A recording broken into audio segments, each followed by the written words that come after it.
Hello friends, welcome back to Chitra science hub. आज का हमारा टॉपिक है Rice Ramsperger Kassel Marcus theory, जिसे हमने शॉर्ट फॉर्म में कहा RRKM थ्योरी। 1952 में आर एक मार्कस ने जो है ट्रांजिशन स्टेट थ्योरी और RRK थ्योरी, जो राइम्स रैमसबर्गर कैसल थ्योरी थी, उसे मर्ज कर दिया। Marcus followed the same mechanism as that in RRK theory but considered the energy to be distributed in active and inactive states. Marcus ने ही same mechanism को follow किया जो हमारा RRK थ्योरी के अंदर था। बस उसने क्या किया कि एनर्जी को डिस्ट्रीब्यूट कर दिया किसमें, एक्टिव और इनएक्टिव स्टेट्स में। और एक्टिव स्टेट उसने कहा वाइब्रेशनल मोड ऑफ वाइब्रेशंस को, ट्रांजिशनल को उसने कहा इनएक्टिव।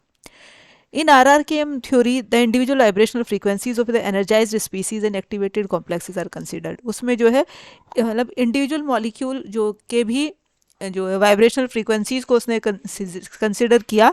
आपके the individual vibrational frequencies of the energized species and activated complex are considered. उसने क्या किया, दोनों की एनर्जी को कंसिडर किया, किसकी, एनर्जाइज्ड स्पीशीज की और एक्टिवेटेड कॉम्प्लेक्स की। उसने क्या कहा, जो हमारी पहली थ्योरी थी जो लिंडमैन की थी, हमारी लिंडमैन हिंसलवुड की थी, आरआर की भी, तो उसमें क्या था कि हमारा एक रिएक्टेंट है वो हमारा किस में हो गया, एनर्जाइज स्पीशीज में कन्वर्ट हो गया, और वो एनर्जाइज स्पीशीज फिर क्या हो गया, एक्टिवेटेड कॉम्प्लेक्स में कन्वर्ट हो गया। तो आपका इसने भी सेम RRKM थ्योरी भी सेम उसी एजम्पशन के ऊपर थी हमारी, तो उसमें ने भी इंडिविजुअल वाइब्रेशनल फ्रीक्वेंसी को उसने कंसिडर किया। Various modes of vibrations and rotations contribute to the reaction are also considered and allowance is made for zero point energies. उसने जो various हमारे वाइब्रेशनल और रोटेशंस मोड होते हैं मॉलिक्यूल के, उन्हें भी रिएक्शंस में उसने कंसिडर किया, और जो है उन्हें और जो है अलाउंस किसका मेड किया, उसने किसका बनाया, हमारा जीरो पॉइंट एनर्जी, मतलब जीरो पॉइंट एनर्जी का जो है वो भी कंसिडरेशन उसमें किया गया। The total energy contained in the energize molecule is classified as either active और इनएक्टिव। अब जो टोटल एनर्जी एनर्जाइज मॉलिक्यूल के अंदर है, जो हमारा मॉलिक्यूल ए से ए स्टार में कन्वर्ट होता है, मीन एनर्जाइज्ड मॉलिक्यूल, और उससे फिर एक्टिवेटेड कॉम्प्लेक्स बनता है। तो जो टोटल एनर्जी एनर्जाइज मॉलिक्यूल के अंदर है, उसे एक्टिव और इनएक्टिव दो क्लास में डिवाइड कर दिया। The inactive energy is the energy that remain in the same quantum state during the course of reaction and therefore cannot contribute to the breaking of bond. अब inactive energy उसने किस energy को कहा, जो energy same quantum state में रहती है, मतलब कोर्स ऑफ रिएक्शन में जिसका क्वांटम स्टेट चेंज नहीं होता, और इस तरह की एनर्जी जो है बॉन्ड ब्रेकिंग में कंट्रीब्यूट नहीं करती। The zero point energy is inactive, as is the energy of overall transitional and rotation, since this energy is preserved as such when the activated molecule A star is formed. अब ये जो zero point energy को उसने inactive energy कहा, और ये हमारा जो है जो ये एनर्जी है, ये हमारा क्या है, जीरो पॉइंट एनर्जी इनएक्टिव है, और ये जो हमारी जो जीरो पॉइंट एनर्जी है, ये क्या है, हमारी energy of overall transitional and rotational, overall transitional और रोटेशनल मोड का जो हमारा का जो कॉम्बिनेशन है वो है वो एनर्जी। तो उसे उन्हें इनएक्टिव एनर्जी कहा। क्यों? क्योंकि एनर्जी जो है हमारी प्रिजर्व्ड रहती है जब हमारा एक्टिवेटेड मॉलिक्यूल बनता है। Vibrational energy and energy of internal rotations are active.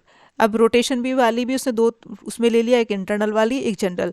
तो ट्रांजिशनल और रोटेशनल वाले को तो उसने इनएक्टिव क्लास में रखा, और वाइब्रेशनल एनर्जी और इंटरनल रोटेशंस को उसने क्या कहा, एक्टिव एनर्जी कहा। Based on the results of Hinshelwood and RRK theory, the reaction mechanism can be rewritten to take account of the fact that the rates of collisional activation and unimolecular dissociation are energy dependent. अब जो RRKM जो theory हमारी है वो हमारी किसके ऊपर based है, हिंसलवुड और आरआरके थ्योरी के रिजल्ट्स के ऊपर बेस है। इसका जो आरआरके और हिंसलवुड मैकेनिज्म में जो रिएक्शन मैकेनिज्म था उसे रीराइट करके लिखा गया, किस चीज़ को कंसिडरेशन में लेके, रेट ऑफ कोलिजनल एक्टिवेशन, मतलब जो कोलिजन का रेट है, और यूनिमोलिकुलर डिसोसिएशन एनर्जी ने कहा कि ये दोनों क्या है, हमारे एनर्जी डिपेंडेंट है। उन्हें कंसिडरेशन में लेके ये हमारे जो है इसका मैकेनिज्म दोबारा से लिखा गया। तो A+M जो है हमारा ये एक्टिवेटेड मॉलिक्यूल में कन्वर्ट हुआ, और इस एक्टिवेटेड मॉलिक्यूल जो है आपका फिर से आपका M मॉलिक्यूल थर्ड मॉलिक्यूल के साथ कंबाइंड हुआ, और वो फिर हमारा क्या बना, A फिर M, और ये जो हमारा A स्टार ये जो है हमारा, ये हमारा क्या बना, प्रोडक्ट में कन्वर्ट हुआ। मतलब बेसिकली ये रिवर्सिबल स्टेप के लिए लिखा गया कि ये इसमें भी कन्वर्ट हो सकता है, ये वापस इसमें भी कन्वर्ट हो सकता है। तो रिवर्सिबल स्टेप इसका ये हो गया, और फर्दर ये एक्टिवेटेड मॉलिक्यूल हमारा क्या है, प्रोडक्ट में चेंज होगा। तो रेट ऑफ रिएक्शन क्या होगा, प्रोडक्ट फॉर्मेशन क्या है, वो इस जो है एनर्जाइज्ड मॉलिक्यूल के ऊपर डिपेंड करेगी, A*E के ऊपर। तो रेट ऑफ रिएक्शन हमने क्या लिखा, dp/dt क्या हो जाएगा, K2, जो K2 उसका रेट कांस्टेंट है। तो E K2 E जो हमारा रेट कांस्टेंट है हमारा और ए स्टार ई, तो रेट ऑफ रिएक्शन ये हो गया। अब चूंकि हमारी ये शॉर्ट लिव्ड स्पीशीज़ है तो इंटरमीडिएट है रिएक्शन के ड्यूरेशन का, तो इसके ऊपर हम एस से लगा देंगे, स्टेडी स्टेट अप्रोक्सीमेशन लगा देंगे, तो हम देखेंगे किस किस स्टेप में बन रहा है ये। तो DK1E वाले स्टेप में बन रहा है और K इनवर्स वाले में क्या है ये आपका डिकम्पोज हो रहा है और K2 वाले में फिर से डिकम्पोज हो रहा है। तो ये हमने इसका रेट ऑफ फॉर्मेशन हमने लिख लिया आपका। तो ये हमने ये चूंकि यहाँ डिसोसिएशन हो रहा है इसका, तो मतलब ये यहाँ पे ख़त्म हो रहा है, ये डिकम्पोज हो रहा है, तो इन्हें दोनों को हमने नेगेटिव में लिया, K इनवर्स को और K2 को।